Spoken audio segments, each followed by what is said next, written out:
Everybody, we're back. So right now we're going to try to quickly apply the categories of a rhetorical situation, speaker, speech, audience, occasion, to the famous example that we just watched, which is Robert F. Kennedy's impromptu eulogy for Martin Luther King, delivered on the day of his death in 1968. So in terms of figuring out where the obstacles to Kennedy's persuasive abilities that day in Indianapolis come from, we can go through each of the categories: speaker, speech, audience, occasion. So in terms of the speaker is Robert F. Kennedy. This is a group of people who has come to see him because they want to support his campaign for the presidency in 1968, not at all because they expect him to deliver some of the worst news that they've ever heard in their entire lives.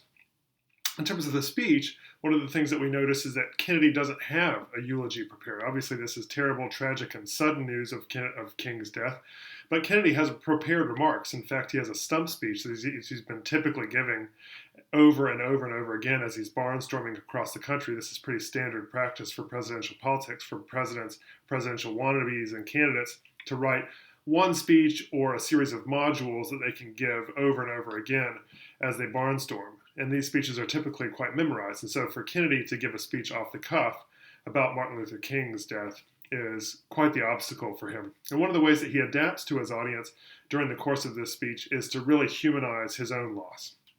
Right, and so he talks about his own brother being murdered. He talks about his anger after his brother was murdered.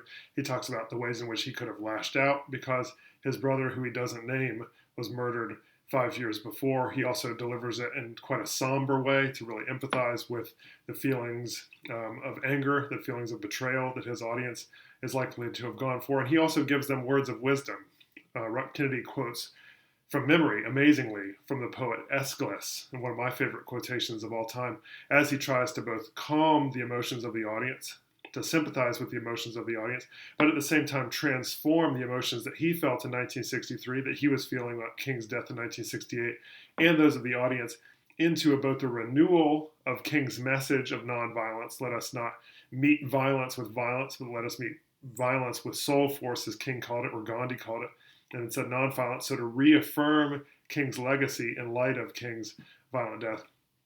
The occasion is interesting to note here too, because the occasion really structures audience's expectations. So here we have an audience who is expecting to turn out to see their savior in a way, somebody who they really believe can take the presidency of the United States, can take the country in a new nonviolent direction, somebody who is carrying the torch for his slain brother and Robert F. Kennedy, and then they show up and hear some of the worst news of their life. And one of the ways that Kennedy does that, you notice he begins very somber, and then the speech's movement gets more and more and more reaffirming, more and more and more heartfelt, and so he ends on a note to say, let us be together as one, as a country, as opposed to an angry ending, a somber ending, or an incredibly tragic ending.